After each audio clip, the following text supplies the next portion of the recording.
भाई बहनों, आज की रोटी की घर सदस्य व्यक्तियों के लिए येशू ख्रिस्तांची मधुर नावाचे सप्रेम नमस्कार. आज की दिनांक 3 ऑगस्ट 2025 रविवार. संध्याकाळची प्रार्थना. तो लोकांना निरोप देऊन डोंगरावर एकटाच प्रार्थना करण्यासाठी गेला आणि संध्याकाळ झाली तेव्हा तो तिथे एकटाच होता. मत्ती 14:23. येशू दिवसभर गावोगाव फिरून लोकांची सेवा करत होता. लोकांवर दया येऊन जे मेंढपाळाशिवाय मेंढ्यासारखे होते त्यांच्यावर तो करुणा दाखवायचा. त्याने राक्षस हाकलेले, आजारी लोक बरे केले, कुष्ठरोग यांना शुद्ध केले आणि अनेक चमत्कार केले. पण संध्याकाळी त्यांच्या हृदयात पित्याशी संगत करण्याची तळमळ होती. बायबल सांगते की त्याने लोकांना तत्काळ पाठवून दिले आणि तो एकटाच प्रार्थनेसाठी गेला. एका प्रसंगी जेव्हा इस्रायल लोक सागराजवळ पराभूत झाले तेव्हा यहोशू आणि इतर वडीलधारी प्रभूची कराराची संदूकासमोर संध्याकाळपर्यंत झुकले होते. यहोशुआ 7:6. त्यावेळी प्रभूने त्यांना त्याची पराभवाचे कारण दाखवले आणि विजयासाठी काय करावे हे सांगितले. त्यांनी आपल्या जीवनातून निष्ठ वस्तू काढून टाकली आणि विजय प्राप्त झाला. यहोशुआ 7:6-13.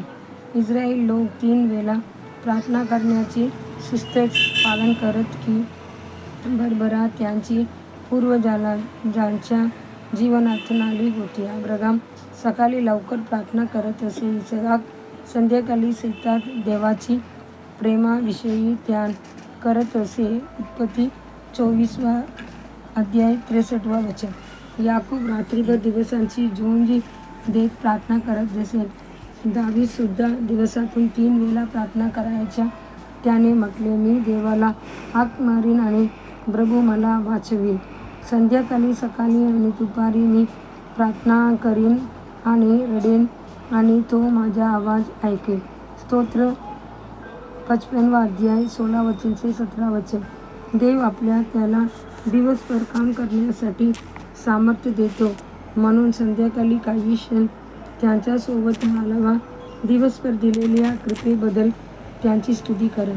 प्रिय देवाचे मुला, काही वेळा आपल्याला न मजलेल्या पापाची छाया आपल्या जीवनात शिरकाव करते. ही पाप गुप्तपणे आपल्याला अपराध, गंड किंवा नैराश्य देतात.